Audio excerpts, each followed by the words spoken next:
ताहिर जी, बहुत बहुत स्वागत है आपका। सबसे पहले तो दिवाली की बहुत सारी विशेस आपको, आपकी आप पूरी टीम को। दिवाली, धनतेरस और इन सभी फेस्टिवल्स की बहुत सारी शुभकामनाएं। अगर हम ताहिर बादशाह जी का इंट्रोडक्शन अगर यहाँ बात करें, लगभग 31 साल का, तीन डिकेड से ज़्यादा का एक्सपीरियंस उन्हें इक्विटी मार्केट्स में।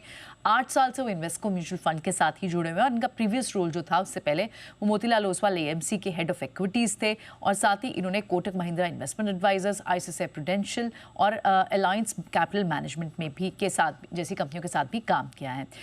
ताहिर जी, बहुत बहुत स्वागत है। सबसे पहले तो एक व्यू आपसे ये समझना जी।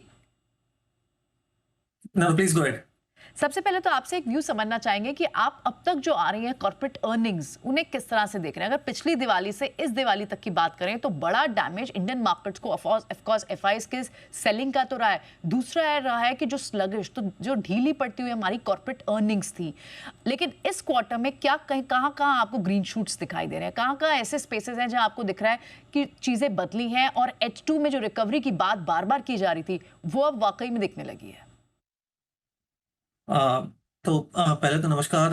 Thank you very much for Diwali greetings और आपके सभी दर्शकों ऑन जी बिजनेस ऑल्सो को भी मेरी तरफ से दिवाली की शुभकामनाएं।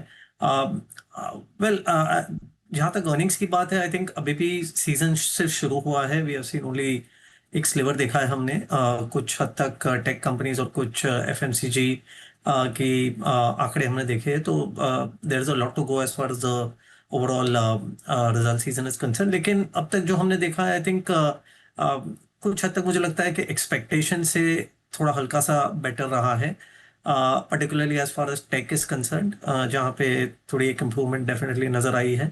और कुछ हद तक जो हमने बैंक्स के आंकड़े भी जो देखे, उसमें भी हमने देखा कि मतलब जो मार्जिन का जो प्रेशर शायद जो मार्केट को एक्सपेक्टेड था, वो उसमें भी थोड़ी बहुत प्रेशर इतना ज़्यादा नहीं रहा है compare to what was expected. And अभी कुछ एक दो दिनों से हम एफएमसीजी या थोड़ी बहुत कंज्यूमर कंपनीज के आंकड़े देख रहे हैं। उसमें भी हमने शायद टॉप लाइन में वैसे देखा जाए तो थोड़ा कंफ्यूजन वैसे भी एक्सपेक्टेड ही था, क्योंकि जीएसटी के चेंजेस को लेकर। लेकिन मार्जिन्स में भी उन्होंने एक हद तक मार्जिन्स को बचा के रखा है, despite the fact that GST के कारण वो भी एक डिसलोकेशन और ट्रेड रिलेटेड डिस्ट्रप्शन होने की आशंका थी। तो I think at an aggregate level मैं कहूँगा कि जो भी अभी तक नंबर्स आए हैं, हालांकि बहुत सारा अभी भी बाकी है, I would think that it is still in line with expectations. और वो एक तरीके से आई थिंक इज सफिशिएंट। मुझे लगता है कि वैसे भी जो हमने मार्केट को जो एक्सपेक्टेशन है वो ये है कि दिसंबर क्वार्टर और फिर मार्च क्वार्टर में हम जब प्रवेश करेंगे तो अर्निंग्स की एक्सेलरेशन होगी एंड वहाँ पे ज़्यादा हमें इम्प्रूवमेंट दिखाई देगा, क्योंकि तब तक हम एक बेस इफेक्ट को भी एक पार कर चुके होंगे। I think we will be in a positive base effect compare to last year. तो उसका भी असर, पॉजिटिव असर आई थिंक अगले क्वार्टर से हमें देखने मिलेगा। एंड स्पेशली जो गवर्नमेंट ने मेजर्स लिए हैं with regard to tax cuts और इंटरेस्ट रेट्स जो घटे हैं, उसका भी असर आई थिंक धीरे धीरे सिस्टम में आने वाले 2 क्वार्टर्स में हम उम्मीद कर सकते हैं। तो आई थिंक अब तक का जो अनुमान है वो जो भी what we have seen up until now is quite in line with expectation.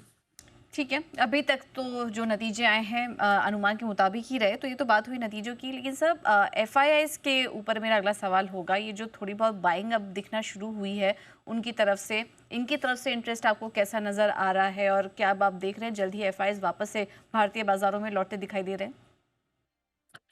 तो पूजा जी, जहाँ तक फॉरेन इंस्टीट्यूशनल इन्वेस्टर की सेलिंग बाइंग का सवाल है, I think that is a function, बहुत सारी चीज़ों का ये फंक्शन रहता है। And it is a combination of अपनी खुद की अर्निंग्स ग्रोथ कैसी है and also relative earnings growth in other areas. And देखिए, I think in the recent past जो वर्ल्ड इक्विटी मार्केट्स की कॉन्फ़िगरेशन रही है, और उसमें जो अट्रैक्शन, मोस्ट इम्पोर्टेंट अट्रैक्शन ये रहा है कि टेक्नोलॉजी का प्रभाव एंड टेक्नोलॉजी का इम्पोर्टेंस।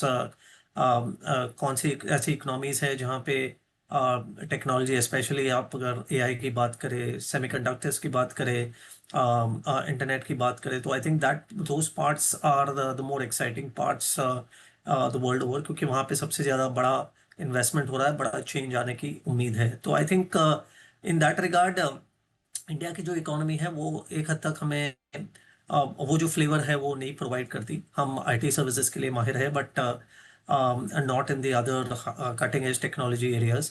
तो आई थिंक इस कारण देयर हैज बीन जो इंडियन मार्केट की अट्रैक्शन है वो थोड़ी बहुत कम रही है इन कुछ समय से। एंड वो भी एक फ्लोज आउटफ्लोज का कारण रहा है। ऑफ कोर्स अर्निंग्स साथ ही साथ जैसे हमने डिस्कस किया वो भी कुछ हद तक पिछले 3-4 क्वार्टर से मॉडरेट रहे हैं। हालांकि उसकी इम्प्रूवमेंट होने की उम्मीद है, अपेक्षा है। तो मुझे लगता है कि जब तक ये टेक्नोलॉजी का बड़ा जो असर रहेगा तब तक I think Indian markets will have less flavour और लेस अट्रैक्शन। इसलिए एट दिस स्टेज हम मैं ये कहता आ रहा हूँ कि हम एक ऐसे स्टेज पे हैं जहाँ हम कम्प्लीटली आत्मनिर्भर है। We have to make sure कि हम अपनी खुद की इकोनॉमी को जितना हो सके उतना सपोर्ट करे, उतना स्टिमुलेट करे। तो I think those and I think government has the levers and it's been doing that. तो मुझे लगता है कि वो मायने रखेगा एंड उसका जो अर्निंग्स पे असर आना है वो मायने रखेगा। तो अगर हम अर्निंग्स को ज़्यादा बढ़ोतरी दे सकते हैं तो I think that will be one reason through which foreign investors का अट्रैक्शन हमारी और वापस आ सकता है। But otherwise it might probably be little difficult, और हमें उस दौरान I think we will have to be supported by our domestic flows. Right बिल्कुल। तो ऐसे में कहीं ना कहीं अब ये जो इंडिया की अट्रैक्टिवनेस होगी उसी के बाद यानी एफआईएस का वापस लौटना होगा। पर जिन स्पेसेस की अब बात हो रही है, एक व्यू ये भी निकल के आ रहा है कि फाइनेंशियल स्पेस जो बहुत समय से अंडर परफॉर्म करते रहे हैं, वहाँ शायद अच्छी अपॉर्चुनिटीज़ हैं लॉन्ग टर्म के लिए, ग्रोथ अपॉर्चुनिटीज़ पूरे फाइनेंशियल स्पेस में। लेकिन फाइनेंशियल स्पेस में कौन से सेगमेंट में जाएं? क्योंकि अगर अब तक जो नंबर्स आए हैं, हालांकि बैंक्स ने अपने मार्जिन को आप देखें तो जो वहाँ कॉन्ट्रैक्शन थी वो कंटेन किए हैं, इस बार इतने नहीं गिरे हैं उनकी मार्जिन, लेकिन ग्रोथ को लेके कंसर्न दिखाई दे रहे हैं। और स्पेशली लार्ज कैप जो कंपनीज है, लार्ज कैप बैंक्स है, वहां थोड़े कंसर्न दिख रहे हैं। तो क्या लग रहा है कि क्या एसएमआईडी स्मॉल एंड मीडियम बैंक्स वहां थोड़ा सा फोकस कर सकते हैं, या फिर ये जो ग्रोथ ओरिएंटेड एनबीएफसीज है वहां पर नजर होनी चाहिए, या फिर और ज्यादा डीप जाएं तो कैपिटल मार्केट की जो स्टॉक्स हैं वहां नजर हो सकती है? तो आपकी असेसमेंट एक्चुअली बिल्कुल सही है, तो मैं आपकी बात से सहमत हूँ। तो बेसिकली आई थिंक जहाँ तक फाइनेंशियल सर्विसेज फाइनेंशियल्स की बात है, banking as well as non banking, I think जहाँ तक मेरी एक्सपेक्टेशन, मुझे लगता है कि यहाँ से भी हम शायद 50 और बेसिस पॉइंट्स का इंटरेस्ट रेट कट हम देख सकते हैं। तो हालांकि मैं सहमत हूँ इस बात से कि banks have manage there margins quite well despite जो हमने इंटरेस्ट रेट 100 बेसिस पॉइंट के इंटरेस्ट रेट कट जो हमने देखा है। लेकिन मुझे लगता है कि वो शायद अभी भी वो फुल्ली वो जर्नी कंप्लीट नहीं हुई है। ड्यूरिंग दैट पीरियड मुझे लगता है कि NBFCs will probably be bigger beneficiaries. और वैसे भी एनबीएफसीज में आई थिंक लोन ग्रोथ अगर डोमेस्टिक इकोनॉमी थोड़ी और स्ट्रेंथ पकड़ती है तो मुझे लगता है कि डोमेस्टिक लोन ग्रोथ और उसके साथ साथ डोमेस्टिक लोन ग्रोथ अगर इम्प्रूव होता है तो it will be largely driven by NBFCs. क्योंकि जो लार्ज टिकट लेंडिंग है वो ज़्यादातर हो नहीं रही है, तो it might probably be a little difficult for banks. लेकिन एसएमई एमएसएमई वो वाला जो सेगमेंट है वहाँ से हमें क्रेडिट ग्रोथ की ज़्यादा उम्मीद है। एंड अगर वो उसके लिए I think NBFCs are a better play, they are better position उसका एडवांटेज लेने के लिए। तो एंड साथ ही साथ अगर इंटरेस्ट रेट्स और थोड़े कम होने हैं तो मुझे लगता है कि NBFCs in the packing order will be the best one, followed by ये जो कुछ थोड़े जो नॉन लेंडिंग एक्टिविटीज़ है, स्पेशली ब्रोकरेजेस है या वेल्थ मैनेजर्स है, एक्सचेंजेस है, उस तरफ ज़्यादा हमारा झुकाव रहेगा। एंड स्पेशली क्योंकि ये सेगमेंट में हमने कुछ हद तक अभी रिसेंटली करेक्शन भी देखा है, तो वैल्यूएशंस भी थोड़े बहुत हल्के से सस्ते हो गए हैं, तो that also makes it attractive. And thirdly मुझे लगता है कि वो सेगमेंट के अंदर then it should be the banks, whether it is private sector banks और पब्लिक सेक्टर बैंक्स। तो इस तरीके से at least for the next 2 quarters positioning इस तरीके से रहेगी।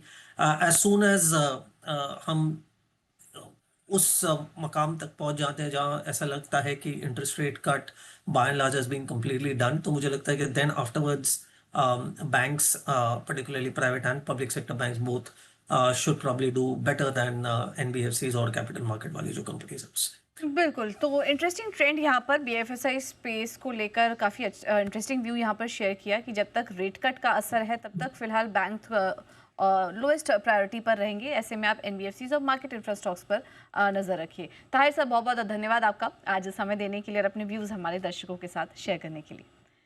Thank you.